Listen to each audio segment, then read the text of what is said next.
Ladies and gentlemen, it's a big, weird, wild world out there, folks, and here we stand. A pie del cañón, ready for anything. I'm Rob, that's Dan, and you're listening to... The ProBoh Show! Good morning, everyone. It's Monday, 24th of August, 2026. Welcome. How are you doing there, Dan? Happy Monday. I'm doing well. And you? Good. I'm good. You had a relaxing weekend? Yes. Yeah, good for you. Congratulations. No plans, best plans. Same, really. I had a get-together on Friday. Sophie, Andrea, and the girls all came over. We played some video games, but that was about it.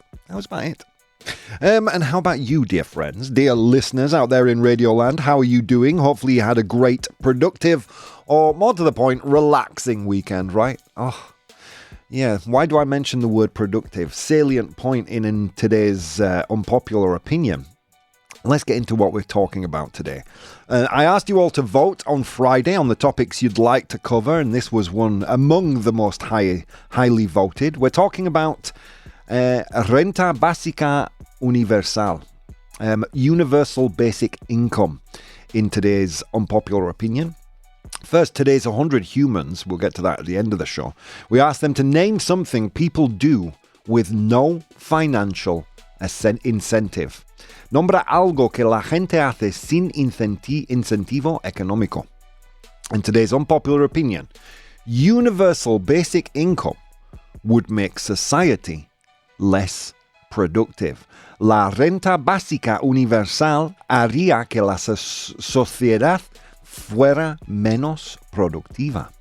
Are you smiling in there, Dan, because I pronounced sociedad right for a change? I wasn't smiling much. It took me a second. I had to run up to it. Ingreso mínimo vital, says Vero. I think you can say renta básica universal as well, can you? Or can you not? Ingreso mínimo vital. Thank you. Can we get Vero a nivelazo, please? Vaya nivelazo. Anyway, what are you doing right now while listening to my voice? Are you currently typing away in the chat? You should be. Why not become one of our amazing, influential, sexy, charming, impactful, did I already say influential? Why not become one of our bohemians? Join us live on twitch.tv// Bohemio Profesional, pero en inglés. Professional Bohemian. twitch.tv/Bohemio Profesional, pero en inglés. Join us.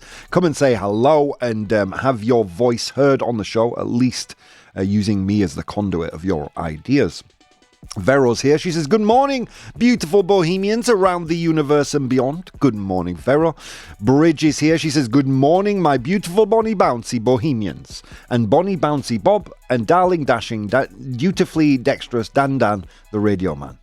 I shall be crushing for the rest. Okay, and then she overshares a little bit. I don't know whether to read this on the radio if it's too personal, Dan. Should I read it or not? It was shared with us. I guess so. The implicit, there is an implicit agreement here that when something's written, I read it. Anyway, so she says, unfortunately, I'm on the run up to my colonoscopy. There you go, Dan. Have you eaten yet? I don't think it was necessary. Oversharing. Yeah, I'm starting to regret that vending machine sandwich I had at 7:30 this morning. Yes, too much info, I know. Colonoscopy makes me think of Harrison Ford. Why does a colonoscopy make you think of Harrison Ford? Is it the boulder scene in Indiana Jones? Oh, God, is it too early for this kind of info? I think it might be. Anyway, ouch, says Vero. Artemisa's with us. She says, good morning, Rob, Dan the radio man, and all the charming, cheerful bohemians. Good luck at the doctor's bridge. Yeah, good luck, bridge. If you translate it as aria, you are saying would makes. Okay, I don't know what you're talking about. Would make. Yeah, that was the translation, no? Anyway, Mike says, good morning, dear bohemians. Well, Harrison Ford started out as a carpenter. What's carpentry got to do with colonoscopy? I don't know. But this episode has started in a very strange way. And I approve. All right, should we get into some news? Why the hell not? Not pertinent to the topic, but interesting nonetheless. Someone sent me an article that I couldn't read because of the paywall, but I managed to circumvent it. Of course, by paying. Of course, Dan. Come on. And it was I notice a doubt in your eyes. No. Come on. I'm a responsible young man. So here we go. Have you noticed that time is speeding up? Yeah. This was sent to me. You know why? Because when Fitz was last on the show, we commented that time seemed to be speeding up for us. And that, I believe, that phenomena is being referred to as a quickening. And we're not alone. Have you noticed that time is speeding up for you, Dan? No. No. No. I wonder if it's just a consequence of age, but apparently we're not alone, eh? ¿Has notado que el tiempo pasa más rápido?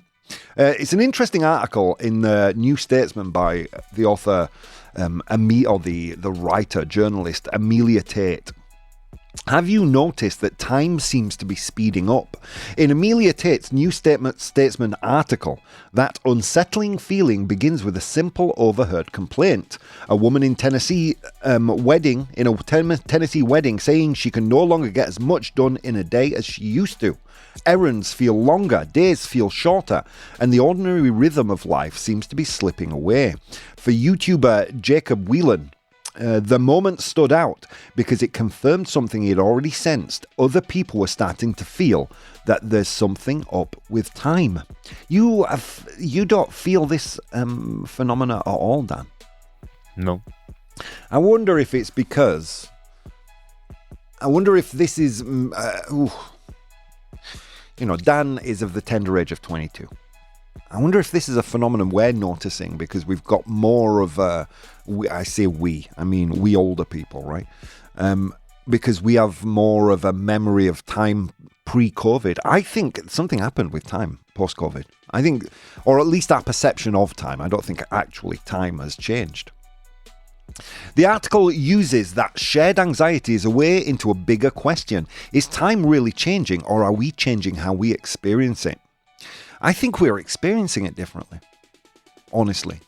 I think if COVID did anything to us, it made us a little bit more dependent than we were pre-2020. A little bit more dependent on devices and screens. And maybe that has something to do with it. Let's continue. By bringing together physicists, psychologists and philosophers, it points towards the gap between measured time and felt time. The result is less a claim that clocks are lying to us and more an exploration of why modern life, distraction, stress, aging, technology and cultural unease may be making time feel faster, thinner and harder to hold on to. Yeah. It's a really interesting topic. I think if I could work this into an unpopular opinion one week, I definitely will. Now, let's see. Mike here says, days are actually longer after the Chinese dam affected the Earth's rotation. Did I read something about that? Chinese dam affecting Earth's rotation? If I remember, I will dig into that through the break. Let's do one more piece of news. Not quite so cheery as the last one. If you consider everything feeling a lot quicker than it did 6 years ago.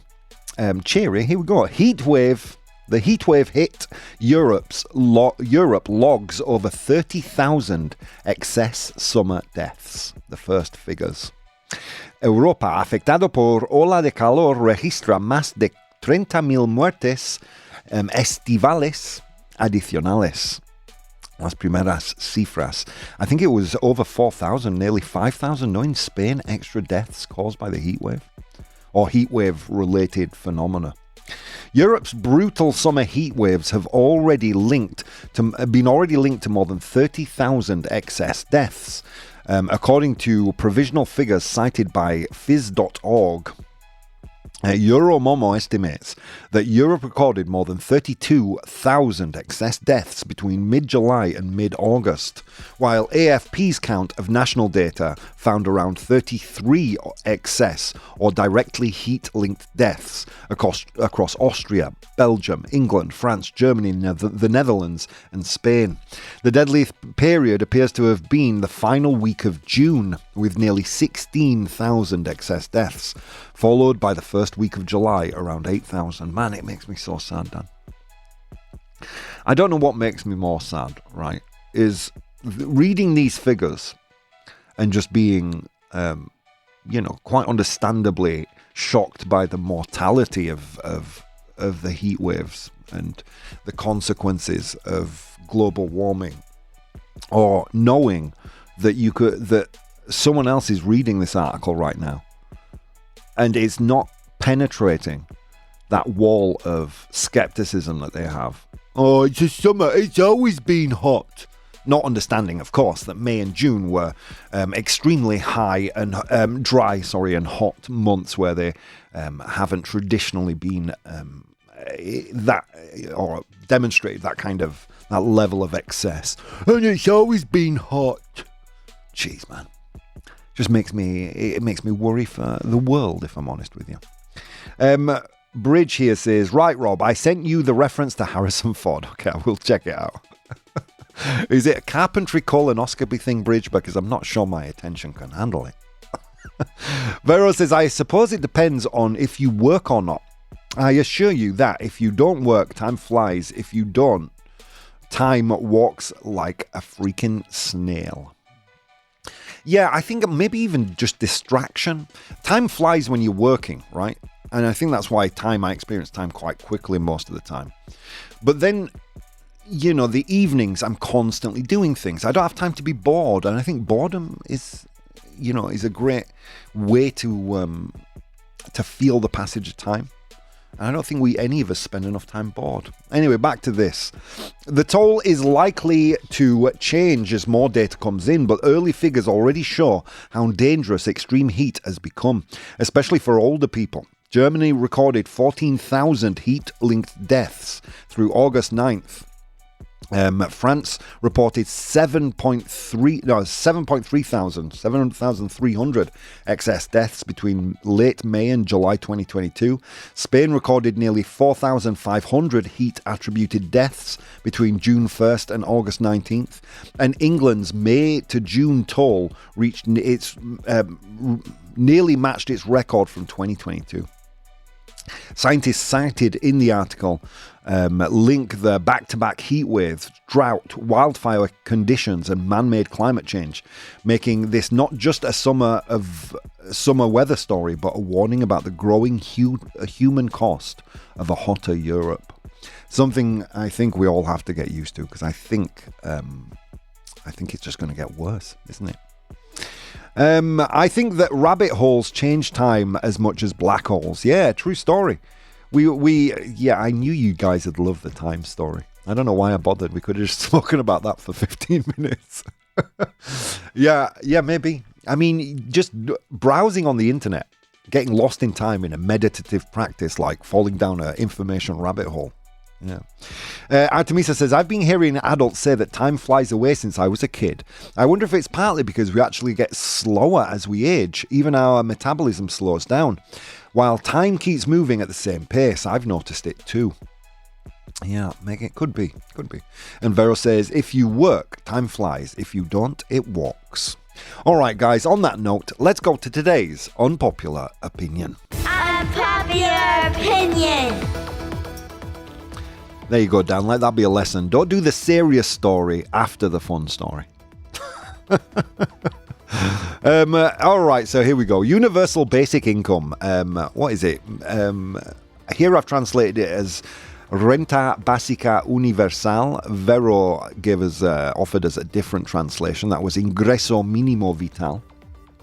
Universal basic income would make society less productive. La renta básica universal haría que la sociedad fuera menos productiva. What do you think, Dan? How do you think they voted on Instagram? I think they voted true. they did vote true. 74% have voted true. Do you agree with that? Well, I'm kind of in the middle. You're kind of in the middle. Let's see if we can swing that needle for you. So, of course, just to remind you all, I'm going to introduce or open this topic arguing against what our friends on Instagram said, as I've taken to doing recently. I think, controversial take, but I think no one knows what productivity means. How about that? What is productivity? I think the modern economy confuses employment with productivity, with creating wealth, with productivity. Is that what you think? Okay. So when you clean your house, you do your dishes, you do the laundry, you iron and fold and put it all away, you're not being productive, right? No. When you care for an elderly relative, you're not being productive, right? When you spend time with your kids doing their homework, you're not being productive because you're not employed, you're not creating wealth. There's clearly something missing, isn't there? Because 74% of people agree with the statement.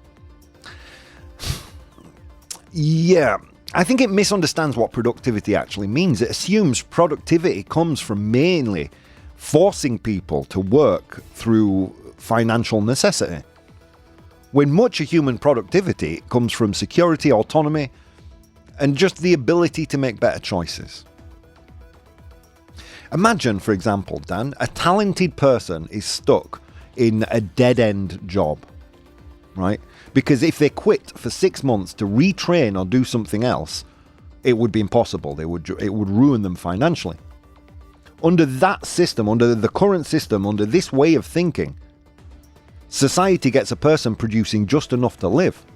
However, if there was something like universal basic income, oh wow, well that same person might be able to be a nurse, an engineer, an entrepreneur, a carer, a small town business owner, or whatever.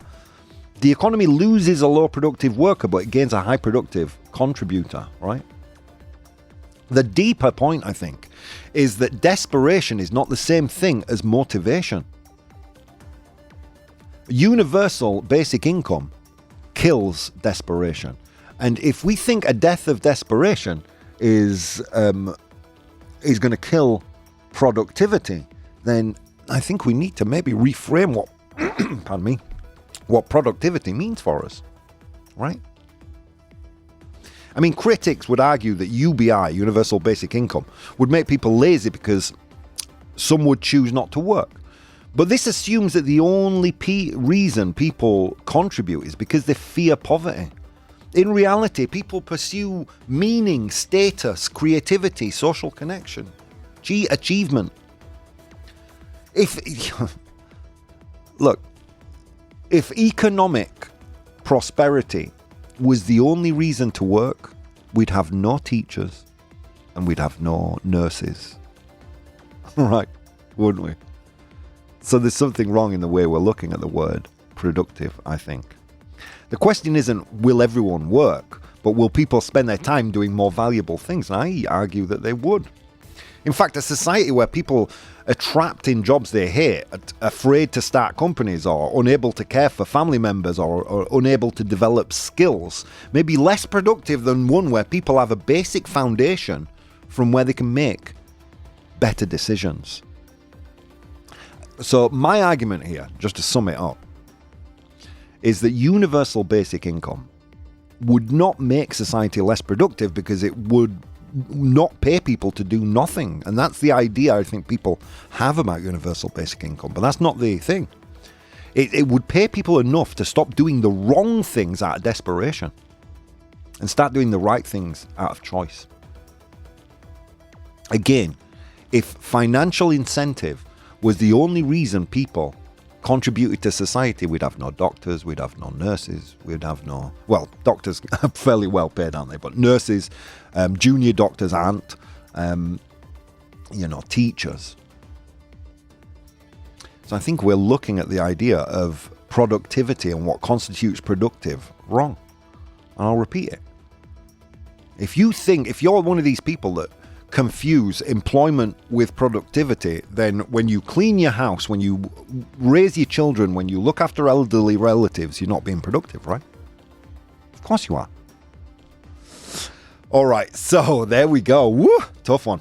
Let's get into the pros and cons. Dan, you were, of course, right. 74% of people. That will likely shift through the shows we're talking, but when we started, it was 72. Now it's 74, and we'll leave it at that. They said true, so let's get into the pro arguments. Okay, so agreeing that universal basic income would make society less productive. A large part of economic activity happens because people need income. If everyone receives enough money to cover a meaningful share or basic living costs, some people will reasonably choose to work fewer hours daily, entering the workforce, or delaying entering the workforce, or leaving unpleasant jobs altogether. Again, productivity is not employment, is it? That may reduce labour supplied without reducing socially useful activity, right? Again, there are tons, a whole slew, I've mentioned them: caring for elderly relatives, being active in your community, raising a child. All these are productive activities that are not that have no financial incentive whatsoever. Donating blood. I don't know, think. Difficult but necessary jobs would become harder to fill. Society depends on work that is tiring, repetitive, dirty, stressful, or inconvenient. If people have a guaranteed financial floor, employers may struggle to recruit for those roles unless wages rise substantially, potentially increasing prices and reducing output. Here's my argument. If a job can only attract workers because they fear destitution, they fear living on the street, then perhaps its pay or conditions are too bad. How about that? Maybe we need to pay nurses more, right? Hello? Universal basic income would force employers to make undesirable work genuinely worth doing. I'm going to get messages today, Dan. Long periods outside work can reduce future employability. Work provides routines, skills, networks, and habits that can deteriorate during long absences. If UBI makes it easier for people to remain outside employment for extended periods, some may find returning increasingly difficult, even when they later want to. Yeah, on the same note, wouldn't UBI make it easier to retrain into other positions, or recover from burnout, or refuse dead-end work while developing better skills? Time outside of conventional employment is not automatically wasted time. Again, you're confusing employment with productivity. Productivity depends partially on social expectations. People work not only for money, but because adult life carries an expectation of contribution. A permanent unconditional payment could gradually weaken the cultural connection between receiving from society and contributing to it. Yeah, again, I'm sick of going over this, but paid employment is only one form of contribution. Raising children, caring for elderly relatives, community work, any creative activity can be socially valuable despite generating little or no market income. We were not put on this planet to create shareholder value, no matter what Elon Musk, Mark Zuckerberg, or any other billionaire out there wants you to think. Let's get into the cons. I'm on fire today, Dan. It's only Monday. 26% of people said false, so let's dig into the false, shall we? So financial insecurity itself reduces productivity. People struggling to pay rent, feed families, or survive between paychecks devote enormous mental energy to immediate problems. A stable income floor could reduce that pressure, allowing people to think more clearly, plan ahead, and perform better. Agreed. People often remain in unsuitable jobs because leaving means losing income immediately. A guaranteed floor could give them time to retrain, search properly, or move into work better suited to their abilities, ultimately increasing productivity. Starting a business is risky, partially because income may disappear before the business succeeds. UBI would reduce the personal cost of failure, potentially allowing more people without wealthy families or savings to experiment with new ideas. And the final point, we'll leave off here with the con column, the false people. If people do not stop wanting more once basic needs are met, a guaranteed income would not buy most people the lifestyles they desire. Better housing, travel, status, comfort, family security, and consumption would still require additional earnings. So incentives to work would remain. And here it just misses out, I think, the number one incentive to work, which is identity. Okay, there you go. There you have it, friends. It's a tough one today. I've obviously I've put up a very strong false argument because the trues won the vote, but I'm interested in knowing what you guys think. Today's unpopular opinion is universal basic income would make society less productive. La renta básica universal haría que la sociedad fuera menos productiva. Or, of course, ingreso mínimo vital, however you want to say it. All right, guys, we're going to take a very short commercial break while you guys vote. When we come back, we'll read some of your comments, so leave me some more, and I'll see you in just a few minutes. Hey guys, if you'd like to support the show, you can do so on Patreon. That's patreon.com/professional bohemian. There you'll find VODs of the episodes as they are recorded live, blogs, vlogs, and behind-the-scenes content. If you'd like to watch the show live, you can do so on twitch.tv/professional bohemian, and you can participate in the polls we use in the show on Instagram @professional bohemian or Twitter @ProBoh, ProBoh. Okay, on with the show. Ladies and gentlemen, welcome back to the show. It's now 9 a.m. on the 24th of August. Welcome. You're joining us live. It's me and Dan on the ProBoh Show. What did you miss if you just tuned in? Well, we spoke about the sad increase in deaths because of the summer heat waves. Whether you want to call that a consequence of global warming or not, it is a sad figure of 30,000 excess summer deaths right now. That's right now. I mean, likely to increase over the coming months, but very, very sad. Very, very, very, very sad. And then we looked at an interesting article from the New Statesman talking about how time seems to be speeding up for a lot of us, and we were wondering why. And also, was it Mike who said something about a dam in China? It was Mike, I think, right? So I did a little internet research. So the China's Three Gorges Dam has made days longer by an imperceptible 60 billionths of a second. But still, it's longer, Dan. It's longer. By lifting a massive volume of water high above sea level, which subtly altered the Earth's inertia and rotation speed. So there you go. Can we get a ProBoh approved for Mike? ProBoh approved. And then, of course, we dug right back into today's unpopular opinion, which is universal basic income would make society less productive. The vote is still live, by the way. You can still participate in the poll. Not many of you have. Oh, it makes Uncle Rob very angry. 6 minutes left to vote. So dig in. 6 minutes left to vote. Twitch.tv/professional bohemian. Have we shifted your needle at all, Dan, do you think? Well, I think it's false, but because I have the feeling that it's the same solution as printing more money. So it will be... So you think it would... Yeah. Society. I mean, economically speaking, that could happen. Prices rise because there's more liquid cash being spent. So it could happen.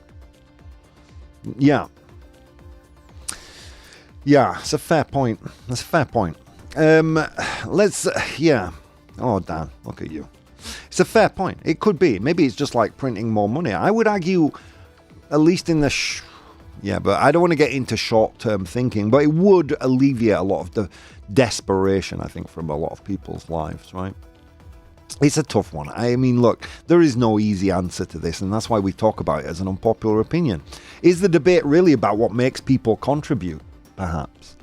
I mean, one view assumes that necessity is an important engine for civilization, right? People might not like to admit it, but the possibility of losing income pushes them to wake up at 5 o'clock in the morning and walk into work to get here for 7.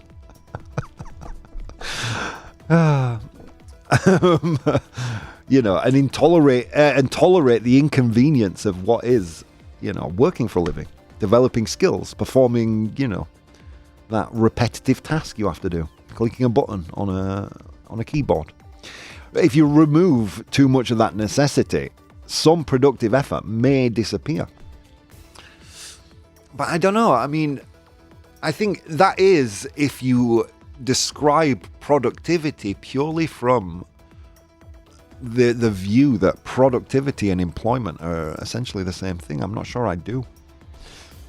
The opposing view sees insecurities as a crude and wasteful way to motivate people.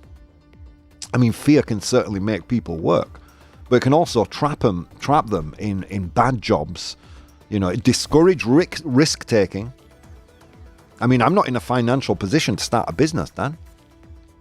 You know, many of us don't consider ourselves in a financial position to have children, to take a risk, to start a business, to retrain into something else. Many of us, we're just thinking, oh, I'm gonna hang on to this job, creating widgets for as long as possible until I finally shuffle off the mortal coil.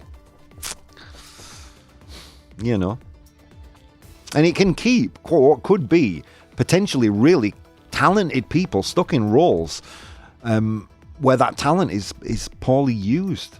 A secure flow might reduce some work while improving the quality of work that remains. And then don't forget the idea that, you know, if universal basic income was a thing, then those jobs that are hard to fill because they're so poorly paid, well, there'd be an incentive for businesses to raise those wages. Imagine living in a world where maybe footballers and politicians and celebrities earn less, and nurses and doctors and teachers are paid more. There's also, I think, a disagreement over what productive means, as I said before. If productivity means paid hours and taxable output and GDP, then, you know, a reduction in labour supply matters, you know, a great deal. If it includes caregiving, though, education, creative work, social contribution, you know, then universal basic income could shift activity into places where it could very well be used a lot better. If people no longer had to work to avoid hardship, how many people would still choose to do difficult or useful things? I still think a lot. And I think maybe that's the crux of the article, or of the argument, sorry. So let's dig in. So universal basic income, that's what we're talking about. Let's dig into some of your comments. Where are we? Oh, Carmen's with us. How you doing, Carmen? Welcome. Vero says, true. Receiving a basic income would make people not worry about doing something productive with their lives. I don't think that's true, man. I don't think that's true. I mean, you still clean your house. Unless you're saying cleaning your house, caring for an elderly or sick relative or raising a child, if that is unproductive in your mind, then maybe. I mean, I know someone back in the UK that's caring for an infirm relative and can't do it as much as they would like to, simply because they're in the desperate situation of having to work, which is essentially ruining two people's lives, isn't it? Last minute to vote, friends, if you're out there listening in the live chat. Let's continue. Vero says, Rob, you are only productive if you make your bed and iron your clothes. I never said that. I just used it as an excuse for productivity. Mike says, yeah, Rob, did you really say when we iron? I'm amazed. Okay. I'm going to be honest with you. I never iron my clothes and I'd never make my bed. There are two things that we could all stop doing tomorrow and it would affect nothing. I stand by that belief. It's a hill I will die on. But if I were to do it, it wouldn't mean I was being unproductive, would it? Arguably, if I were to iron my clothes and make my bed, I would be more productive. I hate having to say that, but that's where we're at. BB's with us. False. 400 euros is not enough for living on your own. No, but it would take the edge off for quite a lot of people, wouldn't it? Mike says, careful. Ingreso Minimo Vital is more like universal credit. Got ya. UBI is better Renta Básica Universal. Yeah, I thought so too. Thank you, Mike. Yeah, it is a tough one today. So you're saying there, Dan, that essentially the byproduct of putting all this extra cash into the hands of all these people is probably just everything gets more expensive, and that cash may as well never have been put into people's hands in the first place. That is hard to argue against, I'll be honest with you, because of human greed, you know. Oh, there's more money in the system. Well, let's put. I just want to remind you, right? When the conflict in Ukraine started, energy prices shot up immediately. That same year, the top brass at a lot of these energy companies and a lot of the energy companies themselves took record-breaking profits. Yeah. Well, we shouldered all that extra cash. Yeah, so it's hard to argue against human greed, isn't it? It's a compelling argument. Oh, man, this is a tough one. Let's get into some comments I received on Instagram with regards to this. Roman says, I can see it. If work becomes less necessary for survival, some people will probably choose to work less. I mean, again, Roman, if you see, this is not about people will work less. It's about productivity. But of course, we have had it drummed into our heads that being productive is creating shareholder value. You know, but that's not true. That's not true. Being productive can be cleaning your house, no matter how infrequently you do it. Bridge and Mike, if you're listening. You know, caring for children. It's all productive and it's all work. It's just some of that work isn't paid, is it? Sienna Bradley, she says, I disagree. Having a basic safety net might actually make people take risks, retrain, or start businesses instead of staying stuck in bad jobs. Yeah. I mean, I would love to start a business. I can't see myself taking that jump in this economy. Not only because, you know, people don't have any extra cash to spend, but more to the point, I don't have that much extra cash to spend. You know, how many more babies will be born if everyone had a little more disposable income? It's an interesting question. I was actually looking at the demographic crisis. My girlfriend's from the Philippines. Even in the Philippines, below replacement rate. Yeah. Like Japan now in really dire straits. Emir says, it depends how high the payment is. Enough to prevent poverty is very different from enough to replace work entirely. That's what BB was saying here. Enough to prevent poverty and enough to replace work are two very different things. Look, if you want to rent a flat in Madrid, minimum €1,000. Even that might be like crazy talk now. I haven't been looking for a flat in a long while. And what flat price is like now in Madrid, Dan? It's about, would you say 1,000 is the very low end, or do you think that? I think so, yes. Yeah. I mean, if you get 500, 600, 700 euros UBI, you can't even rent a room, my friend, in Madrid. I mean, of course, I'm talking about Madrid or Barcelona. I mean, of course, you could live somewhere else. Yeah, and there's another thing. The density in many cities driving up house prices.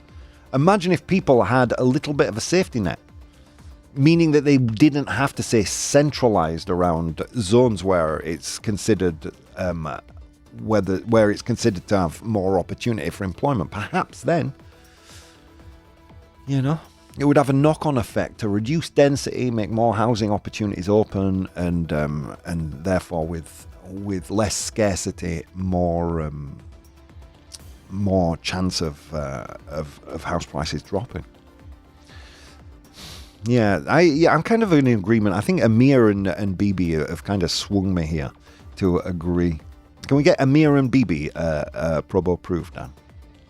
ProBoh approved.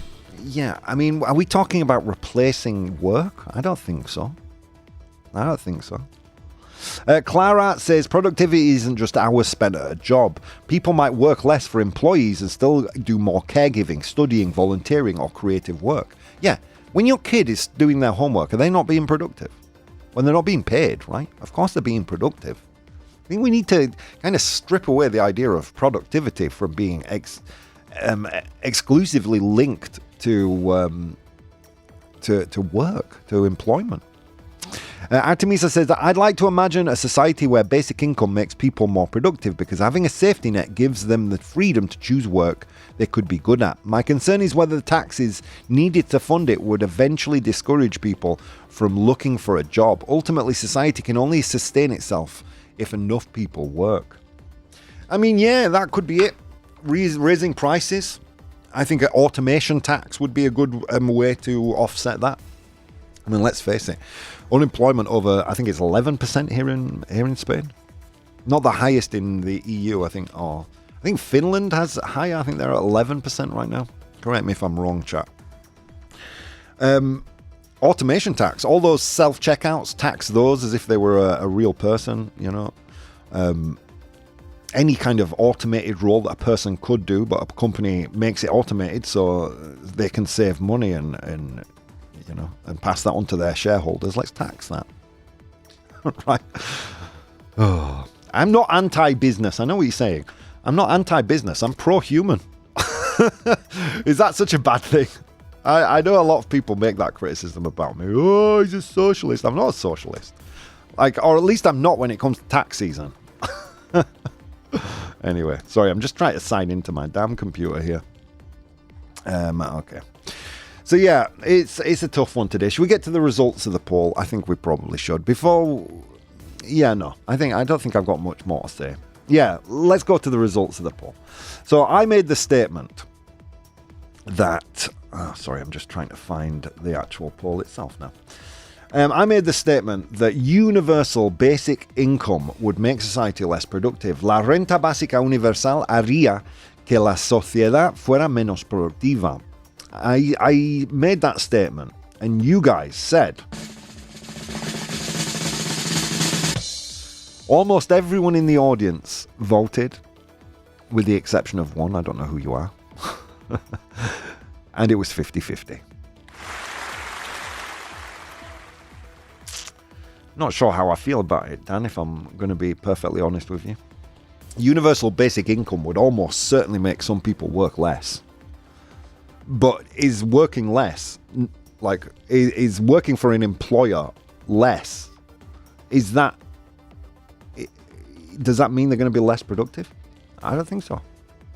The harder question is whether I'm slipping into my Yorkshire rhythm. The harder question is whether that would make society less productive or merely less dependent on forcing productivity through insecurity. Is that where we're at as a society?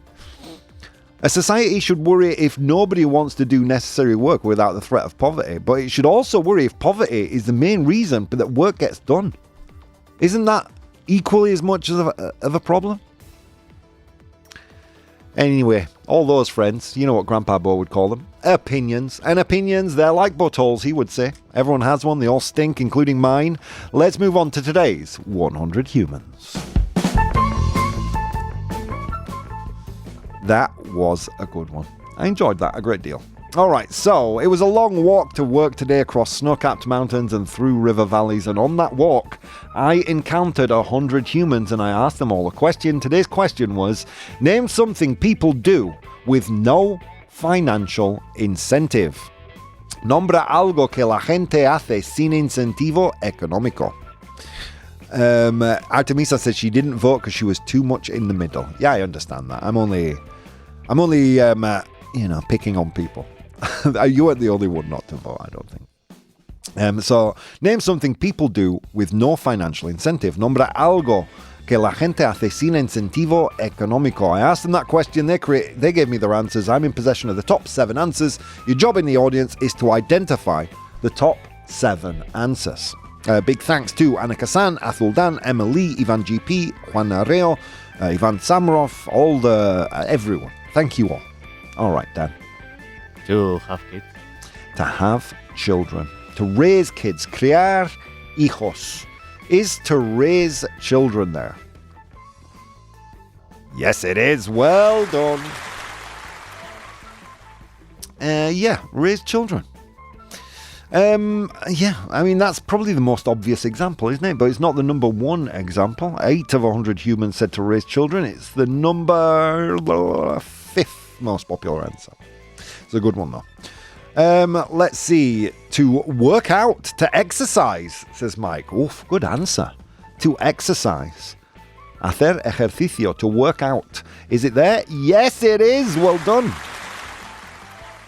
I didn't miss you, Vero. You said charity. Charity kind of covers 2 of the answers, though. So I'm going to just pop a pin in it and see if anyone can identify. if anyone can identify what those 2 answers might be. But we'll come back to you. All right, ironing and making the bed, says Mike. Wasteful activities, if you ask me. Waste of time. Is doing chores, household chores there? No, it's not. It's a good answer, though. Wah, wah, wah. Hobbies. Ooh, BB, you have to be more specific with hobbies. You have to be more specific. Sorry. Because only one particular hobby is on the list. Let's see. Volunteering, says BB. Is volunteering ayudar? No, sorry. Ser voluntario. Is volunteering there? Yes, it is. Well done.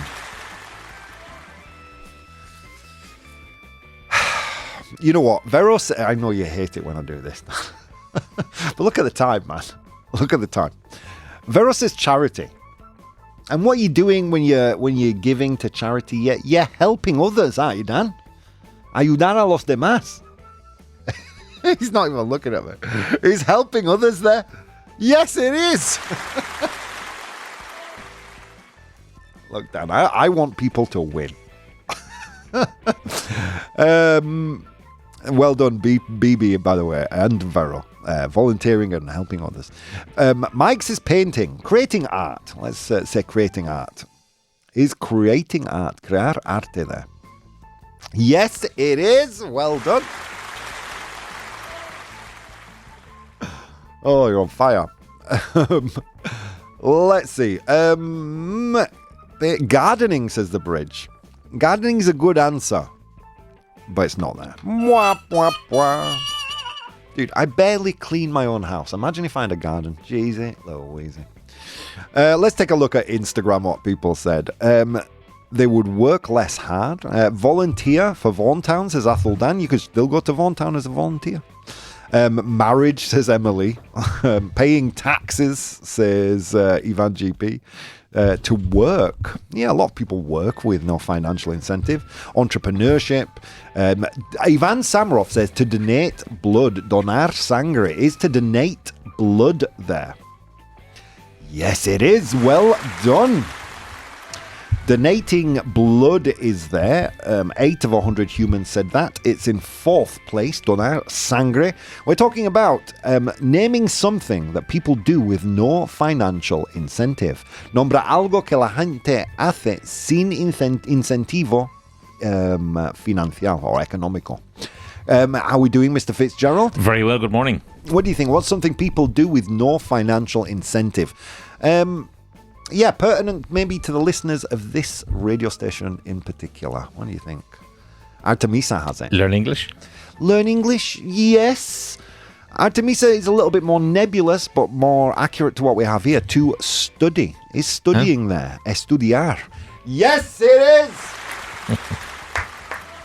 Congratulations. Studying is there. And guys, you have completed today's 100 humans. Let's go through the list. Nombra algo que la gente hace sin incentivo económico. Name something people do with no financial incentive. In position number 7. Well done, Artemisa and Fitz. Estudiar. In position number 6. We had to create art. Crear arte. In position number 5. Raise children. Crear hijos. In position number 4. Donate blood. Donar sangre. In position number 3. Some people do it with no financial incentive, or not at all. In your case, Dan. Exercise. Hacer ejercicio. Ejercicio. Yeah, okay. I sometimes still get confused as to when to lisp and not Fitz, do you? Oh, yeah. That's why the South American Spanish is easier. Yeah, it's much easier. Yeah. You know, so when I first got here, I just lisped everything. People thought I had a speech impediment. In position number 2, we had help others. Ayudar a los demás. 16 of 100 humans said that. In position number 1, with 35 of 100 humans, we had to volunteer. Ser voluntario. Look at you guys, so intelligent. All right, guys, we will continue on this theme. You guys voted on your favorite unpopular opinions, and through the week we'll go through the top ones you voted on. I think you can still vote until the end of today. You can find that vote, the place where you can vote there, on Instagram. Obviously, we've done one of them. Sorry, not on Instagram, on my Patreon. Patreon.com/professional bohemian. You can vote there. Obviously, we've already done one, so you're a little behind the curve. And I'm going to leave you in the capable hands of Fitz with the wonderful No Excuses. How was your weekend, Fitz? Good. Yeah. Nice and relaxed. Yeah, chilled. Mine too. Well, Friday night was a little bit chaotic. Oh, really? With the girls at home and things. Yeah. But the rest of it, very, very nice and relaxing. Frustratingly, I dedicated most of it to video gaming. Any interesting video games? I know nothing about them. Yeah, there's one very nerdy video game called RimWorld I'm just so into right now. Yeah. Yeah, much to the frustration of my long-suffering girlfriend. All right, guys. Well, I'm going to leave you to it. Thank you. So many things you could have been doing this morning. Instead of doing those things, you took the time to spend some time with me and Dan, and it means the world. See you next time.